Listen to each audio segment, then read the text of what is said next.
Yes, thank you, Madam Chair. Just a few clarificatory questions. Now, I would just like to re-emphasize and make it clear on the record. General Purissima, the Oplan exodus was done exclusively by the PNP staff. Is that correct? Yes, Your Honor. No one else? No one else, Your Honor. Everybody, the coordination was made time on target, Your Honor. So that was an exclusive Oplan crafted, executed by the SAF PNP? Yes, Your Honor. All right. Now, when you met with the President on January 9, the President very clearly told you and Napeñas to coordinate with the AFP on this. Is that correct? Yes, Your Honor. No. The time on target planning is totally inconsistent with coordination with the AFP. Is that a correct conclusion? It was presented to the President, Your Honor, the time on target principle. Yes, right. It was presented to the President, time on target principle. My question is, if you follow the principle of time on target, you cannot coordinate with the AFP. Natural. Kasi sasabihin mo, time on target. A coordination means prior knowledge. Yes, Your Honor, but yes. Okay, go ahead. May I Please, clarify, sir? For purposes of operational security, Your Honor, that was considered. For purposes of operational security, you concluded that you must follow the time on target plan. That was the plan presented to us by Police Director Right. Napeñas. That was the plan presented to you by Napeñas, time on target. My only question is, with the time on target planning and principle that was presented and followed by Napeñas, the coordination with the AFP could not have been done. Based on the table presented, it could have been no coordination, Your Honor. There could have been no coordination.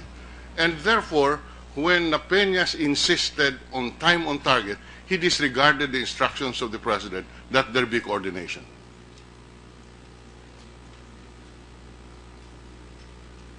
I suppose so, Your Honor. Now, the question of compartmentalization. From an ordinary layman, when you compartmentalize, it means you do not inform a certain sector. Would you agree with that? Yes, Your Honor. And when Napeñas said, with all due respect, at inulit niya po ito nung tayo nag-hearing dito, the AFP is compromised. Hindi po ba? Yes, Your Honor. So that hindi po they made a conclusion or he made a conclusion na huwag dapat sabihin at i-coordinate sa AFP. Tama po ba yan? That was the principle behind the time on target, Your Honor. Right. Kung ganon, kung may nag-compartmentalize, it is the Peñas, not the President. Correct? Because it is the plan of PNP, Your Honor. No. They are the ones really not eligible. Right. I mean, just saying that since it was the Peñas who said that the AFP was compromised and therefore concluded that the operations be time on target and therefore they should not be informed, he is the one who compartmentalized. In other words, just limit it to you, to him, and to the President. That was what he had in mind. Yes, sir. Based on the premise, sir, yes, sir. Now,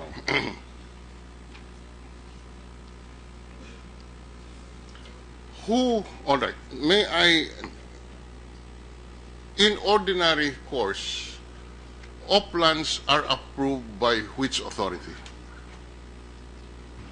The operation plans are being performed by units authorized to do so, Your Honor, like the regional directors, the unit commanders, and even the police stations, Your Honor. Okay. In the particular case of Oplan Exodus, who approved who was the approving authority? In the Oplan Exodus, Your Honor, as I have stated earlier, it was a PNP SAF plan, so it was the PNP SAF who approved and crafted the plan, Your Honor. Not the president. Not the President, Your Honor.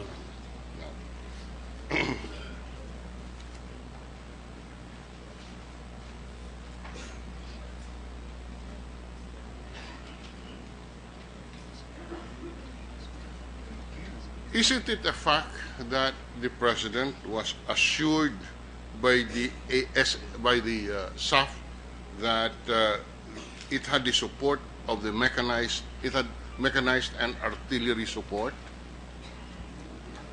The information, Your Honor, was given to me by General Guerrero when I asked him for support regarding the operation of SAF. And that was the text back message given to me, Your Honor.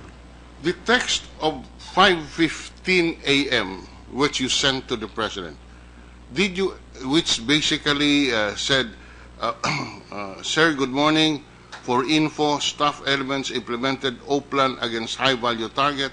As of now, sir, result indicate that Marwan was killed and one SAF trooper wounded. The body of Marwan was left behind, but pictures were taken. The troopers are now withdrawal phase and progress report to follow. This is based on the report of the Peñas to you.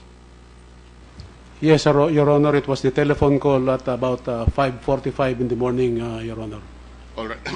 The president was misinformed then. Would you agree with that?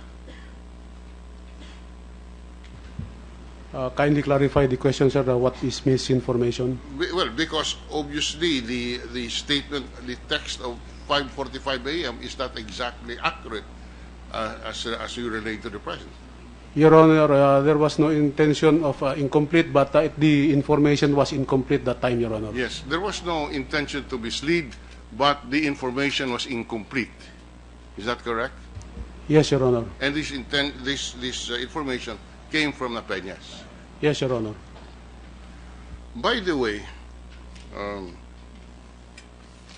there was a. Can I ask General Peñas? Can you describe the 84th Seaborne? What is it? What is their special? What is the specialized training? Your Honor, the 84th Seaborne is a specialized unit of the Special Action Force that operates from the sea going to the ground in swampy area, and I could say that it is the best of the Special Action Force. Very good. Now, mention here is made in this. The president referred to 160 SAF troops. Where did the 160 come from? The number 160? It's a composition of the 55th SAC, the 42nd, 43rd, 45th, and the 41st.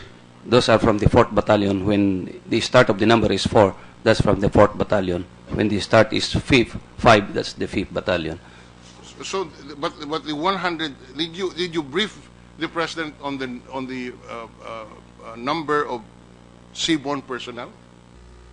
Yes, Your Honor, because and the 160 came from you. All the 160, all the 392 personnel involved in the whole of the operation, Your Honor, came from PNP SAF. From you. Yes, Your Honor, the Special Action Force. Yes. So you committed to the president at least 160 seaborne.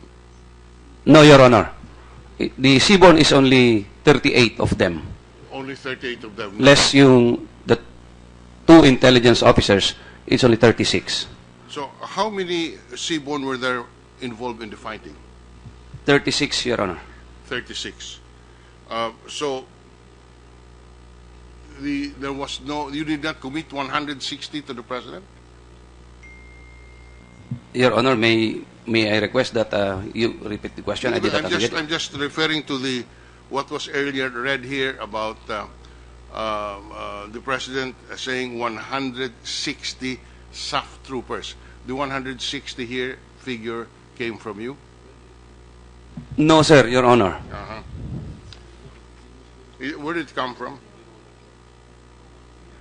the basis of that 160, because there is a table indicating the troops that be utilized in the operation. And the seaborne, the main assault, that's 38. The 55th, the immediate support element, that's 36. And the 45th, the 42nd, and the 41st, that's numbering about 36, 30 and above. And the rest of the other, of the 392, they are deployed as containment along the, near the road and at the junction, Your Honor.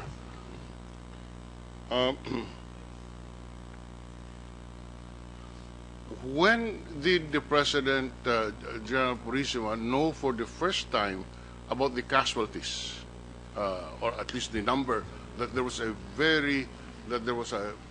more than one casualty as reported by you on 5:45 a.m.? As far as I can remember, Your Honor, it was already late in the afternoon when I texted that there were so many casualties. And that was the last text message that I have. And what time was that? I'm not sure of the time, Your Honor, but it was already about 6 in the afternoon or 5 in the afternoon. 5 or 6 in the afternoon. So that between 5:45 a.m. and 5 or 6 p.m., all the President knew was that there was one SAF trooper wounded per your text of 5:45 a.m. If you rely, Your Honor, on my text messages, yes, Your Honor.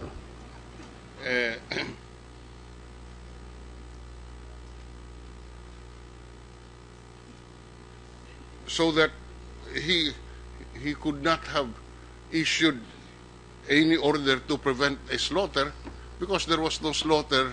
He did not know of the extent of the casualties until 5 or 6 p.m. As far as the text messages, my text messages are concerned, yes, Your Honor. Yeah, but you keep on saying as far as your text messages. Did the President have any other information before 6 p.m. as to the exact number of casualties? I am not sure, Your Honor, but as far as I am concerned, that is my answer, Your Honor. All right. So, sa pagka wala kang alam, there was no reason for you to believe that the President knew of the extent of the casualties before 5 p.m. in the afternoon of January 25. Yes, Your Honor.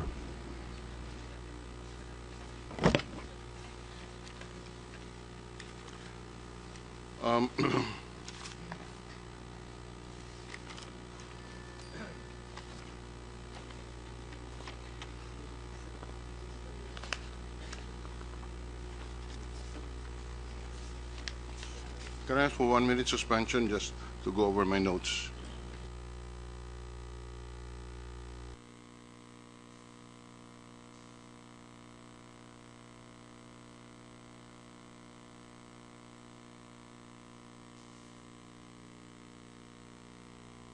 Madam Chair. While Senator Drillon is checking his notes, let's allow Senator Sotto for one question. Yeah, just I missed a point, one of a small point in one of my questions earlier. I asked about the 5 million reward. I forgot to ask about the 7 million peso reward. I heard there was a government 7 million pesos reward from the Philippine government. Is that correct? And have they collected, and who collected? Madam Chair, Your Honor, there's a 7.4 million reward from the Philippine government, sir, and it's still also being processed. And it is right now at the West Mincom. It will be claimed by the same informant, sir, Your Honor. Does it really take that long to process such rewards? Yung US government, I'm not surprised. Medyo malayo sa atin yun, iba. Pero dito sa atin, ganun din katagal? I have no idea, Your Honor. We just provided all the requirements, and we're just waiting for the completion of the deliberation and the release of the reward. So who determines? Anong office or departamento may hawak nun? It is right now at West Mindanao Command, Your Honor. All right, thank you. Thank you, Madam Chair. Senator Drillon? Just a few more points.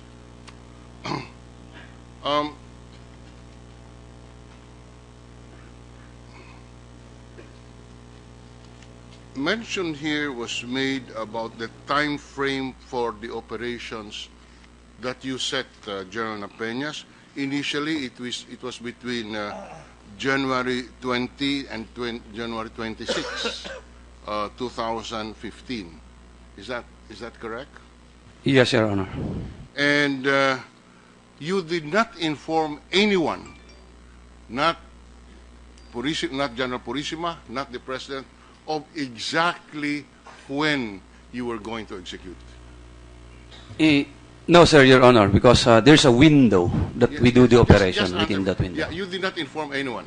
Yes, Your Honor. Only you knew. The whole of the operating troops knew, sir. No. But did you inform General Purisima? No, sir. Did you inform the President? No, sir. You decided on your own that to when the execution will be, and you decided it will be on the 25th of January. Yes, Your Honor, based on the recommendation that was approved by the President, who said okay on the window from 23 to 26, Your Honor. That's right. So you briefed the President that the operation will be between 20 and 26, and since these are details which is left to you, you were the one who decided. Yes, Your Honor. Now.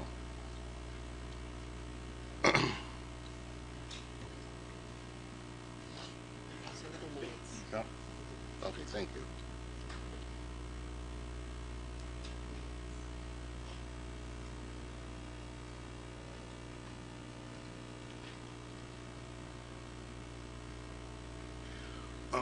And that was a judgment call that you made. Yes, Your Honor, based on the intelligence we received from the ground, it's supposed to be 24, 23, but then because of the heavy activity of the enemies in the ground, we cannot push it. That's why we have to do that in the 24 and in the 25th. While we are waiting for Senator Drillon, perhaps somebody would want to have one quick question in between so that we can save time. Yeah. Okay. Senator Madam Chair, Angara, if I go may, ahead. to General Napeñas. Sir, nabanggit nyo kanina na nung meeting nyo nung January 9 with General Purisima at saka kay Presidente, yung dalawang condition niya na mag-coordinate kayo at yung pangalawa yung natanong ko na yung pagdagdag ng tropa. Nabanggit nyo na he agreed to time on target, pero if I recall correctly sa previous testimony nyo, hindi nyo naman in-emphasize yung time on target. Parang sinabi lang ni Presidente sa inyo na mag-coordinate kayo among yourselves. Parang ganon. Am I correct in saying that? Oh? No, sir. Tulad yung sinabi ko, nung sinabi niya yung coordination with the AFP, with all due respect, sir, compromise po yung AFP. Ang recommendation po namin, I would like to emphasize, sir, recommendation po namin is time on target yung coordination sa AFP. It's not my decision. That based yung sa recommendation yan ng director ng intelligence group who is here and our own intelligence officer. I'd like also to add yung sinagot ko kanina, Your Honor. Yung sinasabi ng 6ID na hindi nila alam na until 5 o'clock na dalawang grupo yung nasa loob. At 7 o'clock, nag-conference yung SAF at saka AFP officers dun sa Mechanized Brigade. Based on the BOI report po ito, Your Honor. At 7 o'clock, nag-conference yung SAP officers at saka AFP officers dun sa Mechanized Brigade.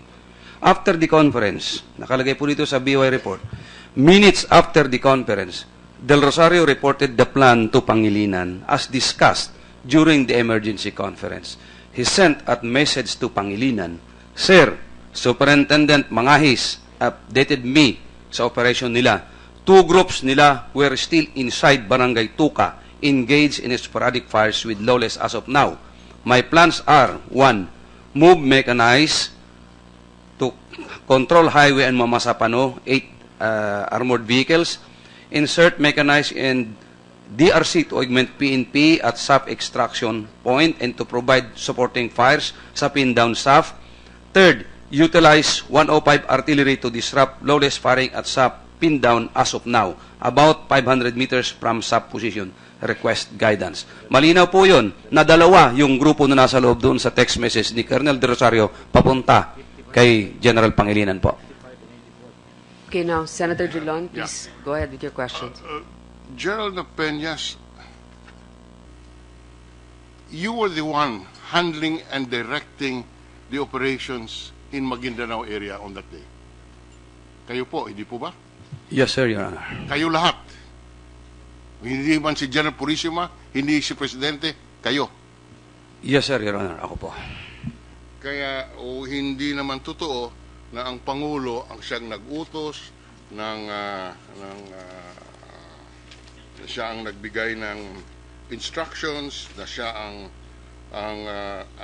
involved sa planning and execution, dahil doon kayo ang may hawak. May I answer? Your Honor, nung nagpresenta kami doon sa bahay pangarap, the fact na sinasabi ng Presidente, yung coordination, binabanggit niya, yung sinasabi niya, yung takaunag dagdagan, that is still part of planning and preparation for the operation, Your Honor. Mayroong bang pumirma sa Uplan Exodus? Ako po, sir, ang pumirma, Your Honor. Ikaw ang pumirma. So ikaw din ang nag-approve ng Uplan Exodus at pinatunayan mo ito sa pirma mo. Your Honor, there was even a President public statement, lumabas na po sa media, na kinonfirm niya na ina-approve yung Uplan Exodus. No, but in the document, kayo ang pumirma ng approval. Yes, Your Honor, upon approval din ni General Purisima and upon approval ng Presidente po. Ngayon ko lang sinasabi. Klaruhin ko lang po, Your Honor.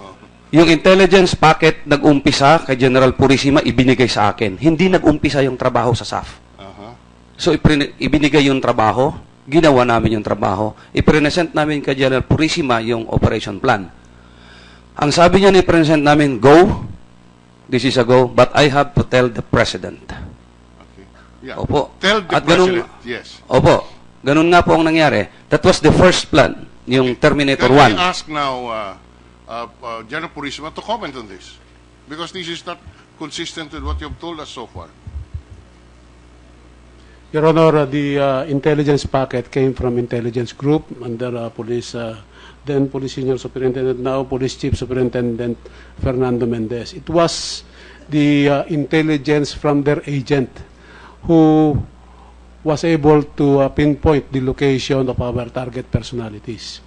Based on that, the police chief superintendent Mendez approached me, and sa tiwala ko po na kayang-kaya po ng Sabito, ibinigay ko po sa SAF na pagplanuhan nila kung paano nila i-neutralize itong target na to based on the intelligence provided for by intelligence group. Ganun lang po, Your Honor. When the plan was presented to us, it was only informatory already, Your Honor. Dahil hindi naman po ako nag-a-approve noon, wala na akong pinirmahan. Kasi kung may pipirman po sana, Your Honor, dapat yung operations officer ng PNP ang gagawa po noon. Hindi Who was the po operations officer then? Police Director General Ricardo Marquez, Your Honor, was the operations officer. Kaya nga po, hindi rin po niya alam yung operations because it was just only presented to me for my information, and based on the principle of keeping the commander informed, I informed the Chief Executive, the President, Your Honor. Matter of information. Matter of information. Yung mga sinasabi pong suggestions, kung titingnan po natin, hindi po sinabi ng ating Pangulo na maglagay ka ng 392. Wala pong numero pong ganon. Ang sinasabi po niya ay magdagdag ng tropa. Yun po yung sinasabi niya. Ibig sabihin, At mag-coordinate sa AFP. At mag-coordinate sa AFP. Ang nangyayari po doon is, in my assessment, Your Honor, in my opinion, yun po ay inputs lamang doon sa maaring i-consider ng PNP SAF yung mga kuno yun. Now, General Marquez, as operations officer before of PNP, before you became chief of the PNP, can you give us a comment on if you have seen on the Oplan Exodus? If you were drafting this Oplan, would you follow how it was crafted? Can you give me your comments on this?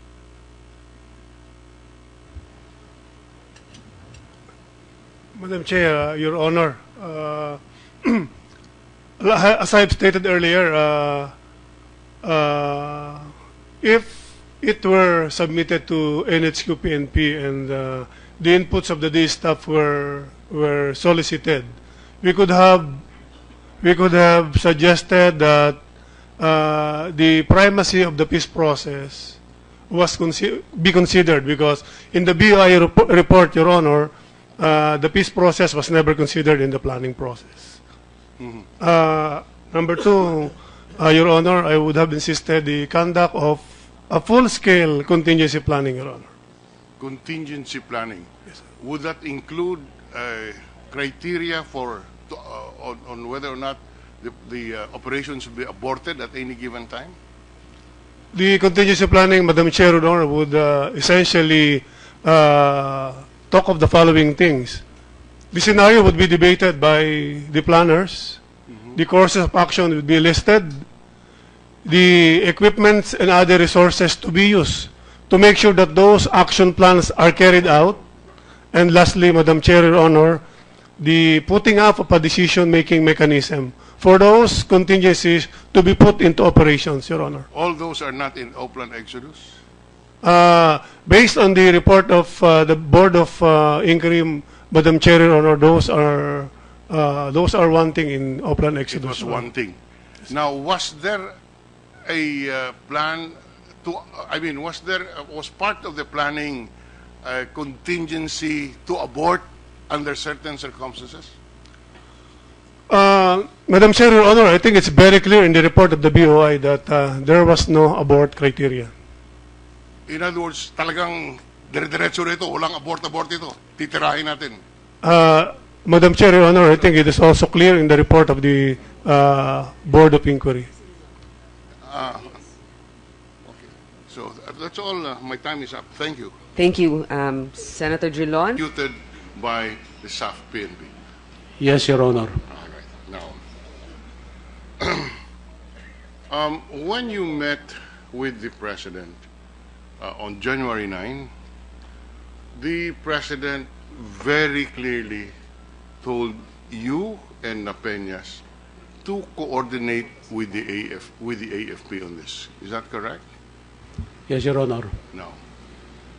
The time on target planning is totally inconsistent with coordination. Yes, thank you, Madam Chair. Just a few clarificatory questions. Now, I would just like to re-emphasize and make it clear on the record. General Purissima, the Oplan Exodus was done exclusively by the PNP staff. Is that correct? Yes, Your Honor. No one else? No one else, Your Honor. Everybody, the coordination was made time on target, Your Honor. So that was an exclusive Oplan crafted, executed with the AFP. Is that a correct conclusion? It was presented to the President, Your Honor, the time on target principle. Yes, right. It was presented to the President, time on target principle. My question is, if you follow the principle of time on target, you cannot coordinate to the AFP. Natural. Kasi sasabihin mo, time on target. A coordination means prior knowledge. Yes, Your Honor, but yes. Okay, go ahead. May I Please, clarify, sir? For purposes of operational security, Your Honor, that was considered. For purposes of operational security, you concluded that you must follow the time on target plan. That was the plan presented to us by Police Director Right. Napeñas. That was the plan presented to you by Napeñas, time on target. My only question is, with the time on target planning and principle that was presented and followed by Napeñas, the coordination with the AFP could not have been done. Based on the table presented, it could have been no coordination, Your Honor. There could have been no coordination. And therefore, when Napeñas insisted on time on target, he disregarded the instructions of the President that there be coordination.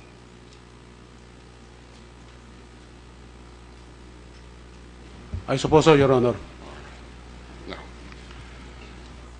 the question of compartmentalization. From an ordinary layman, when you compartmentalize, it means you do not inform